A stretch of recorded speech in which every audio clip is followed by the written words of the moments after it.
오늘은 이제 그 말씀의 제목이 성경에서 말하는 죽음이라는 제목을 가지고 함께 은혜를 나누겠습니다. 보통 이제 죽음이라 하면 생명체, 어떤 생명체 간에 그 삶이 끝나는 것을 의미합니다. 그리고 통상적으로 죽음은 이 땅에서 이제 마지막을 의미하는 것이죠. 이제 중요한 것은 이 땅에 이제 수많은 죽음들이 있는데 그 죽음이 어떤 죽음이냐는 것이 굉장히 중요합니다. 그래서 뭐 저도 그렇지만 뭐 예전에 어른들은 자기의 묘비명에 무엇을 기록할까에 대해서도 이제 고민하는 분도 있고, 그리고 이제 본인이 이 땅에서 마지막 삶을 이제 끝냈을 때 자녀들이 나를 어떻게 기억할까 하는 그런 이제 마음들도 있었던 것이 그런 정서였습니다. 여튼간에 중요한 것은 뭐냐면 우리가 죽음이라는 걸 생각할 때 그 죽음이 어떤 죽음이냐가 굉장히 중요하고, 여러분들의 죽음이 만약에 임한다 그러면 주님이 말씀하시는 그런 죽음이 되시기를 축복합니다.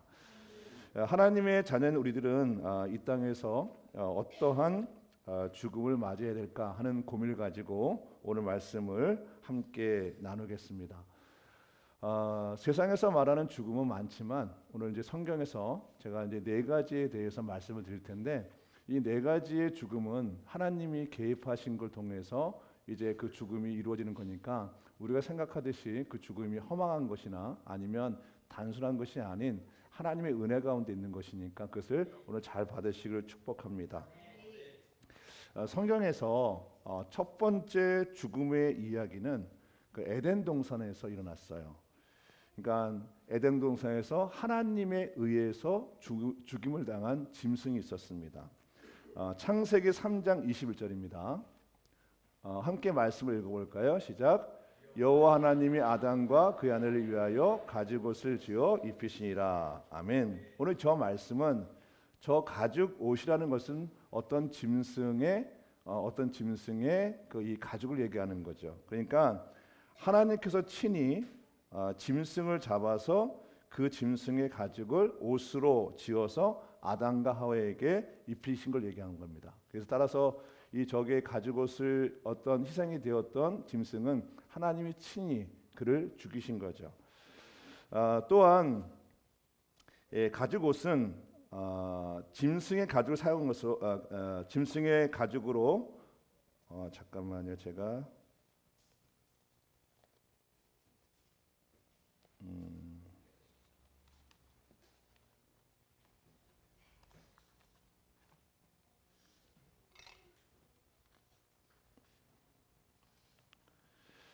여기서 우리가 창세기 3장 21절의 가죽옷과 또 창세기 3장 7절의 무화과 나무의 잎을 한번 비교할 필요가 있습니다.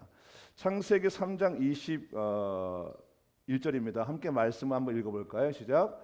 여호와 하나님이 아담과 그의 아내를 위하여 가죽옷을 지어 입히시니라. 아멘. 또 창세기 3장 7절입니다. 시작. 이에 그들의 눈이 밝아져 자기들이 벗은 줄을 알고 무화과 나무 잎을 엮어 치마로 삼았더라.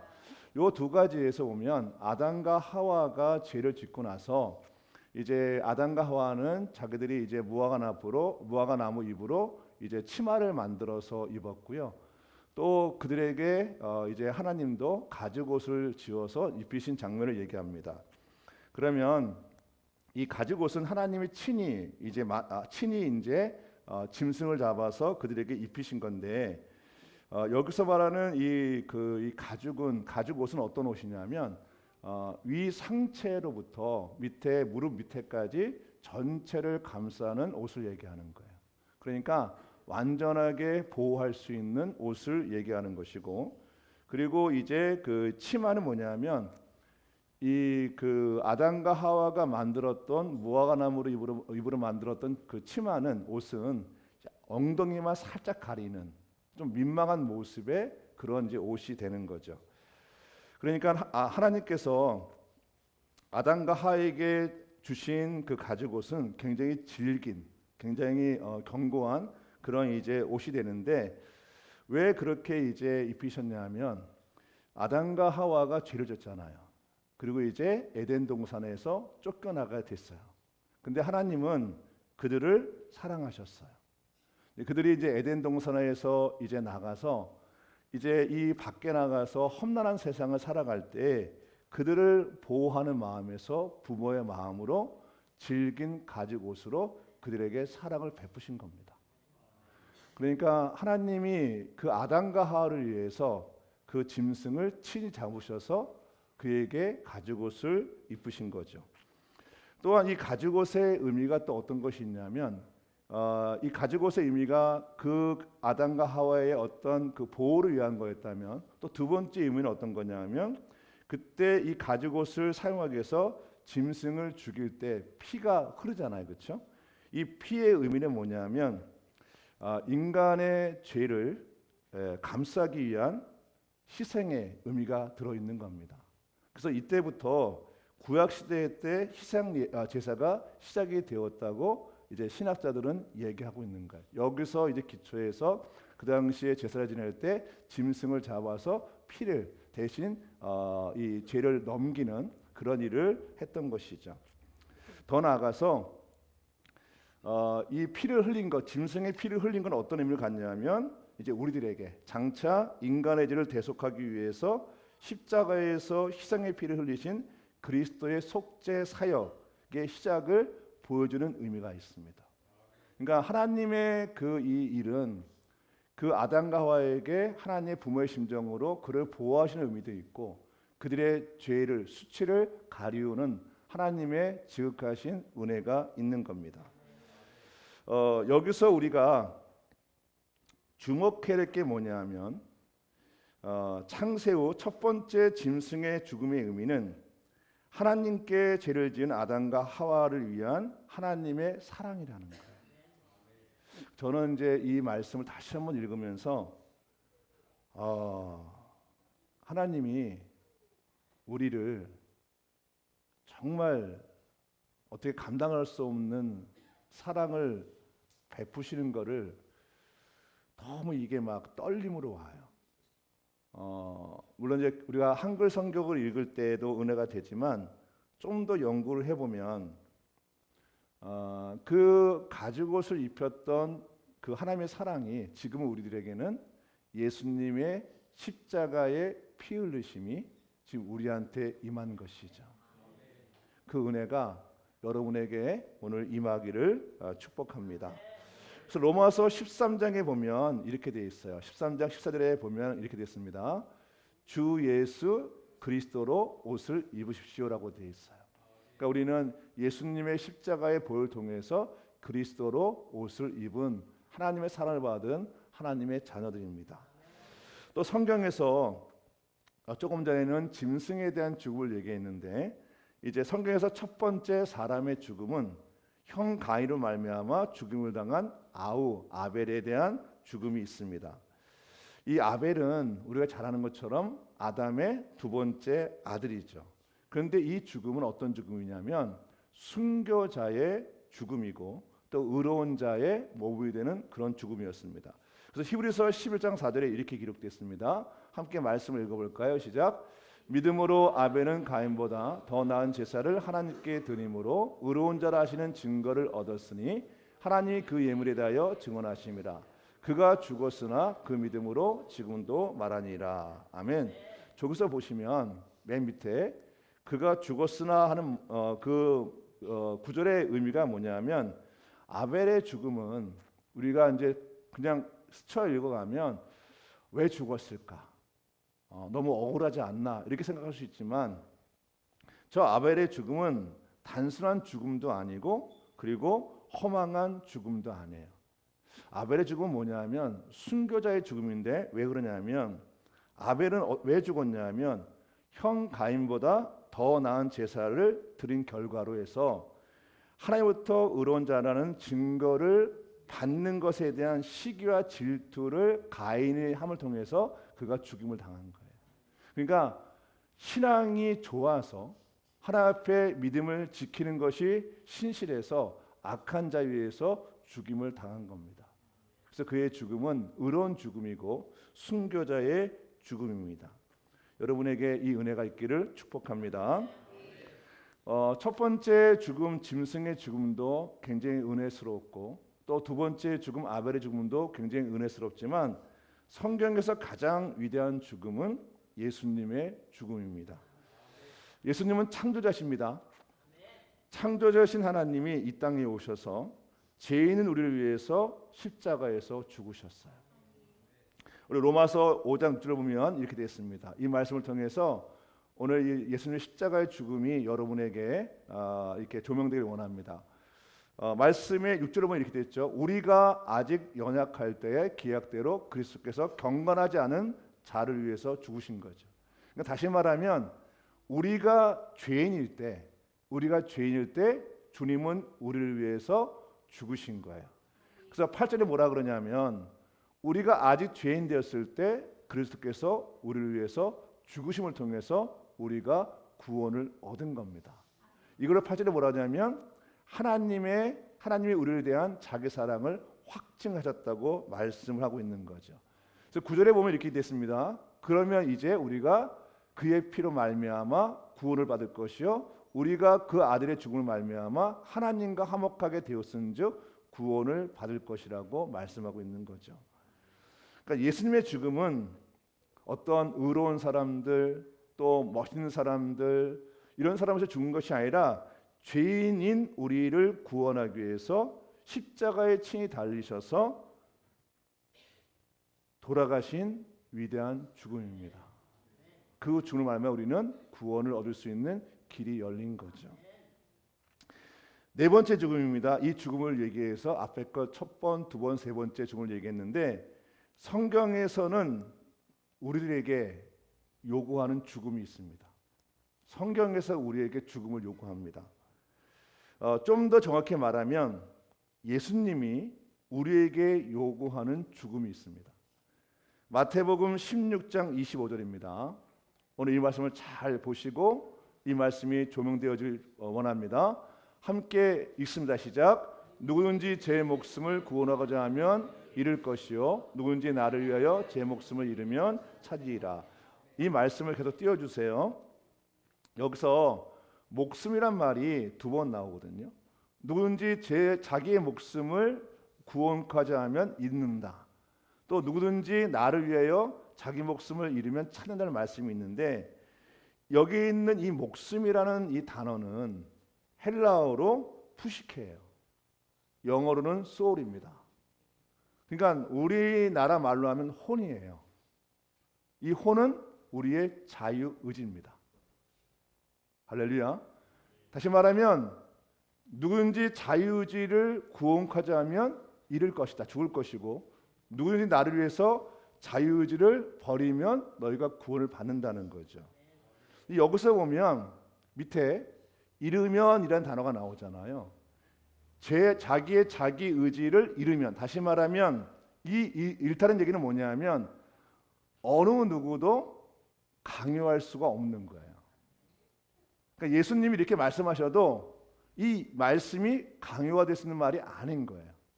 그러니까 이거를 듣는 사람의 전적인 선택에 맡긴 겁니다. 할렐루야. 그래서 주님이 말씀하시는 거예요. 누구든지 자기 의지대로 살고자 하는 자는 잃을 것이고 누구는 나를 위해서 자기 의지를 버린 사람들은 찾는다고 얘기하는 거죠. 다시 말하면 이런 겁니다. 주님 안에서 자전자로 살게 되어지면 그는 잃을 것이고 의존자로 살게 되어지면 그들은 구원을 받을 것이라고 얘기를 하고 있는 겁니다. 좀 더 깊이 들어가면 자, 우리 강문진 권사님이 자신의 자유의지가 성령의 통치를 받으면 구원을 받을 것이고 만약에 그 자기의지가 사단의 통치를 받으면 그는 잃어버릴 거라고 얘기를 하고 있는 겁니다. 그래서 여기서 제 목숨을 잃으면 이라는 요 밑에 있는 구절은 어떤 구절이냐면 자유의지가 하나님의 영 안에 있으면 이라는 뜻이에요. 그러니까 우리의 혼이 하나님의 영, 다시 말하면 우리가 그리스도 안에 있을 때, 아멘. 우리의 의지가 그리스도 안에 있어서 그리스도의 통치를 받을 때 우리는 살릴 거라고 얘기하는 거예요. 근데 우리가 나를 주장하는 자기 의지가 그리스도의 밖에 있으면 우리는 잃어버린다고 얘기를 하고 있는 겁니다. 그래서 이 말씀을 제가 풀었으면 이렇게 됩니다. 성경에서 말하는 우리의 죽음은 우리의 우리의 자기 의지가 하나님의 영 안에 거하는 거예요. 우리의 자유의지가 그리스도 안에서 통치를 받는 거예요. 더 정확히 말하면 우리의 삶의 모든 것에 하나님의 개입하심을 내가 받아들이는 거예요. 할렐루야. 하나님의 모든 개입하심을 내가 받아들이는 거예요. 내가 먹든지 마시든지 그 뭘 하든 간에 다 하나님의 영역에서 살라는 그 얘기는 뭐냐면 하나님의 나의 삶의 모든 영역에 개입하시는 걸 내가 기뻐한다는 걸 얘기합니다. 그것이 뭐냐면 자기 목숨을 잃으면, 나를 위해서 자기 목숨을 잃으면 찬다는 의미가 되어지는 겁니다. 사도 바울은 이와 같은 죽음의 모습을 다음까지 표현합니다. 갈라디아서 2장에 보면 이렇게 되어 있습니다. 내가 그리스도와 함께 십자가에 못이 박혔다는 것. 다시 말하면 내가는 여기서 자유의지예요. 내 혼이에요. 내 혼이 그리스도와 함께 십자가에 못이 박혀서 죽은 겁니다. 이제 내가 사는 것은 더 이상 내가 내 스스로가 선택하는 것이 아니라 하나님의 선택을 받아들이는 거예요. 그게 성령의 인도를 받는 겁니다. 그래서 밑에 보면 이제는 내가 사는 것이 아니요 오직 내 안에 그리스도께서 나의 삶을 주관하시는 겁니다. 할렐루야. 이 말씀이 내가 기쁨이 되어지고 이 말씀이 내게 은혜가 되어지고 이 말씀이 나한테 자유를 줄 수 있다면 우리에게 놀라운 일이 일어나는 겁니다. 그래서 맨 끝에 보면 나를 위하여 자기 자리를 버리신, 나를 위해서 십자가에서 우리를 위해서 죽으신 하나님의 아들을 믿는 믿음 안에서 살게 되어질 때 우리는 산다고 얘기를 하는 겁니다. 주님은 우리에게 이 죽음을 요구하시는 거예요. 내가 죽고 주님이 사는 것. 할렐루야. 주님의 전적인 개입하심을 내가 받아들이는 것. 성령의 지시를 따르는 삶. 전적으로 주님이 나를 인도하시는 것에서 기뻐하는 삶. 그것을 주님은 너의 목숨을 잃으면 너는 찾을 것이라고 말씀하는 거예요. 누구를 위해서? 예수님과 복음을 위해서. 지금 우리들에게 필요한 것은 바로 그런 것입니다. 예수님은 이와 같은 신앙, 자기의 의지를 더 이상 스스로가 사용하지 않고 하나님 앞에 내어드린, 그래서 하나님을 전적으로 의지해서 하나님의 말씀을 따라 사는 그 사람들을 뭐라고 부르냐면, 이런 신앙인을 뭐라고 부르냐면 믿는 자라고 얘기합니다. 나를 믿는 자라고 얘기해요. 할렐루야. 예수님을 믿는 자라고 얘기하는 거예요. 예수 믿는 얘기는 뭐냐면 단순하게 내가 주님을 구원자로 믿어요, 내가 말로만 하는 것이 아니라 내가 예수님을 나의 구원자로 믿는 그 순간 내 삶의 주인은 예수님입니다. 할렐루야. 그게 내가 죽는 거예요. 그래서 이제는 내가 사는 것이 아니라 그리스도 안에서 주님이 사시는 그 믿음 안에서 내가 살아가는 거예요. 그래야 우리가 성령의 통치를 받는 자로서 성령이 나한테 무엇을 말씀하든 간에 그 말씀에 내가 순종하면서 따라갈 수가 있습니다. 예수님은 이런 신앙을 뭐라 그랬죠? 나를 믿는 자라 그러는 거예요. 여기서 우리 모두에게 놀라운 일이 일어나는 거예요. 여기서. 제가 오늘 정말 드리고 싶은 말, 하나님이 여러분에게 꼭 하고 싶은 말이 있어요. 세상을 통치하고 나가라는 거예요. 세상을 다스리라는 거예요. 할렐루야.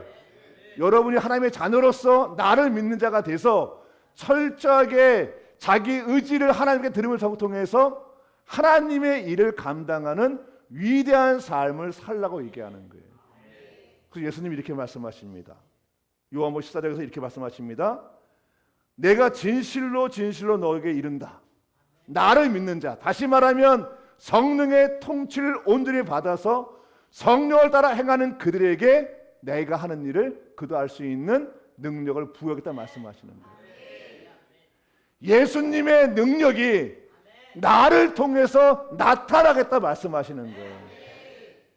우리의 능력으로 세상을 통치할 수 없습니다. 우리의 능력으로 세상의 빛의 역할을 감당할 수가 없는 거예요. 하나님의 능력이 나를 통해서 나타날 때 주님의 일하심이, 성령의 능력이 나를 통해서 나타나시는 거예요. 그러려면 인생의 주인은 내가 되면 안 되는 거예요. 인생의 주인은 철저하게 하나님 그분이셔야 됩니다. 할렐루야. 내가 그분을 전적으로 의지할 때 그분이 나를 통해서 나타나신다고요. 내가 어디 있든 간에 나를 통해서 주님의 일을 행하신다고요. 주님이 나를 높이신다고요. 왜냐하면 주님이 나를 쓰셔야 되니까.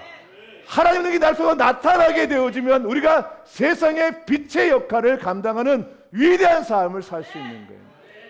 내가 뭘 하든 간에, 내가 정치를 하든, 내가 문화생활을 하든, 내가 사업을 하든, 직장에 있든, 공부를 뭐 하든 간에 주님의 나를 통해서 나타날 때 기적이 일어나기 시작하는 거예요. 그때 나의 행실을 보고 사람들은 하나님을 찬양하는 거죠. 할렐루야. 그래서 주님은 우리한테 진정한 죽음을 요구하는 거예요. 나와 복음을 위해서 자기의 목숨을 잃은 자는 찾을 것이다. 할렐루야. 더 이상 자기를 주장하지 않고 자기 의지를 함부로 사용하지 않고 태초에 처음 지음을 받았던 죄를 짓기 전에 아담과 하와처럼 전적으로 하나님의 일을 맡은 사람으로서의 삶을 살아가게 되어질 때 하나님은 그들의 얘기를 통해서 능력을 나타나겠다고 말씀하고 있는 겁니다. 그래서 요한복음 10절 보면 이렇게 다시 한번 보면 이렇게 되어 있습니다. 내가 진실로 진실로 너에게 이르노니 나를 믿는 자. 내가 말하는 자기 목숨을 잃고자 하는 자, 나와 복음을 위해서, 예수와 복음을 위해서 자기 목숨을 잃고자 하는 그들에겐 내가 하는 일, 내가 이 땅에 와서 베풀었던 기적과 이적을 그를 통해서 나타나겠다는 거예요. 또한 그보다 큰 일도 내가 너를 통해서 일을 하겠다고 주께서 말씀하고 있는 겁니다. 여러분에게 이 말씀이 은혜가 되었으면 좋겠습니다. 또한 마가복음 9장 23절에 이렇게 되어 있습니다. 예수께서 이르시되 할 수 있거든이 무슨 말이냐? 내가 정말 그 일을 할 수 있을까? 이 얘기가 왜 나오냐면 나 자신을 주장하게 되면 우리는 한계에 부딪혀요.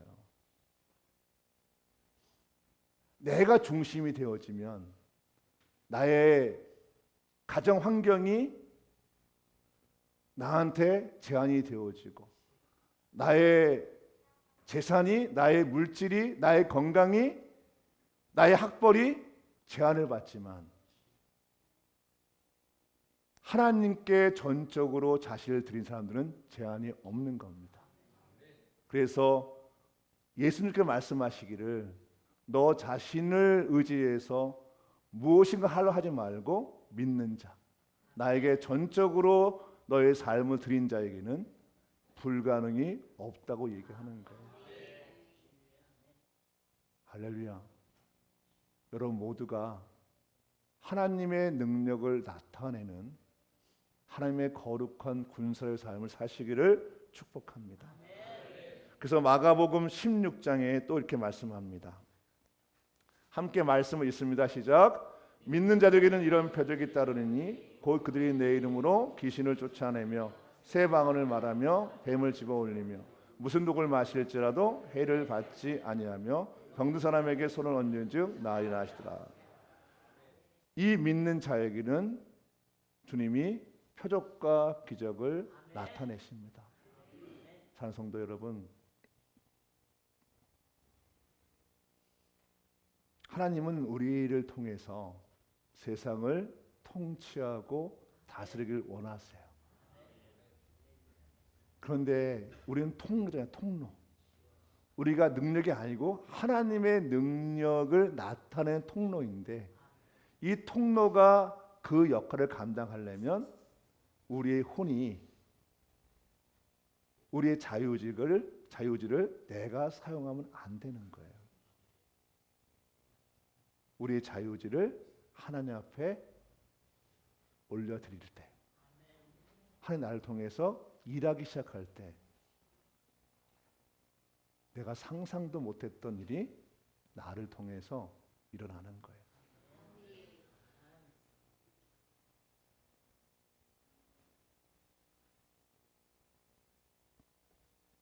제가 어저께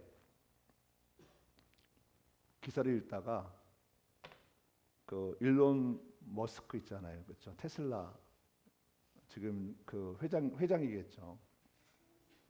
그분의 기사가 떴는데 주식이 21.9%가 올랐더라고요. 하루 사이에. 주식이, 테슬라 주식이 21.9%. 그 테슬라 주식이 21.9%가 오른 걸 통해서 일론 머스크가 이익을 얼마나 본지 혹시 아세요? 21.9%가 테슬라 주식이 21.9%가 올랐어요. 그래서 일론 머스크가 하루에 번 돈이 있어요. 어느 정도가 될까요? 46조입니다. 감이 안 잡혀요. 그게. 일론 머스크가 지금 본인 자산이 370조입니다. 우리나라 1년 예산이 657조예요. 대한민국을 5천만 명을 생각하면 일론 머스크가 갖고 있는 재산이 대한민국 사람의 3천만 명의 재산을 그 사람이 갖고 있는 거예요. 한 사람이.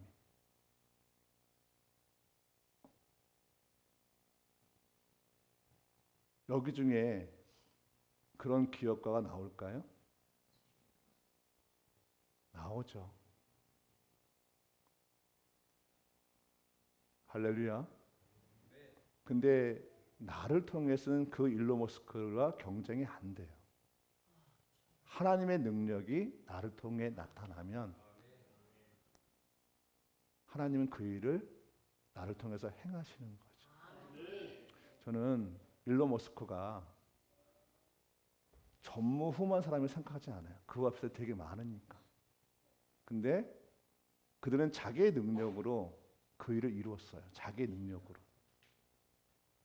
근데 우리는 하나님의 능력으로 그 일을 해낼 수 있는 겁니다. 그러면 어떻게 될까? 어떤 사람이 그런 일이 일어날까? 적당한 신앙 가지고는 그 일을 행할 수가 없어요. 우리가 이론적으로는 나 자신의 혼의 역사, 자기의 의지를 하나님의 영 안에 들어가는 것. 그래서 더 이상 내가 나를 주장하지 않고 하나님 나를 주장하는 이 놀라운 신앙에 대한 이해가 생겼다 할지라도 그 신앙이 실제로 되는 것은 주님 앞에 철저하게 신앙생활을 해 나가야 됩니다. 하나님이 나를 통해서 나타날 수 있도록, 하나님의 능력이 나를 통해서 온전히 나타날 수 있도록 나의 신앙생활이 철저해야 됩니다. 저는 이 땅에서 잘 먹고 잘 살고 내 자녀가 잘 되고 뭐가 뭐 화려해지고 이걸 얘기하는 게 아니라 세상을 통치하는 방법이 여러 가지가 있는데 세상을 통치할 때는 문화가 필요하고 물질이 필요하고 여러 가지가 필요한데 하나님 여러분을 통해서 그 일을 행하고 싶으신 거예요. 내가 하나님의 영광에 나타나로 내가 마음을 정하고 하나님 앞에 내 신앙이 철저한 신앙을 가게 되면 우리의 능력이 아니라 하나님의 능력이 나를 통해 나타날 때 우리가 상상도 할 수 없는 일들이 우리한테 일어나는 겁니다. 여러분들이 그래서 예수님 말씀하신 나를 믿는 자가 되시기를 축복합니다. 할렐루야. 나를 믿는 자, 예수를 정말 잘 믿는 분들이 되시기를 축복합니다. 그래서 여러분을 통해서 하나님의 능력이 세상에서 나타나는 역사가 있기를 축복합니다. 우리 시간 함께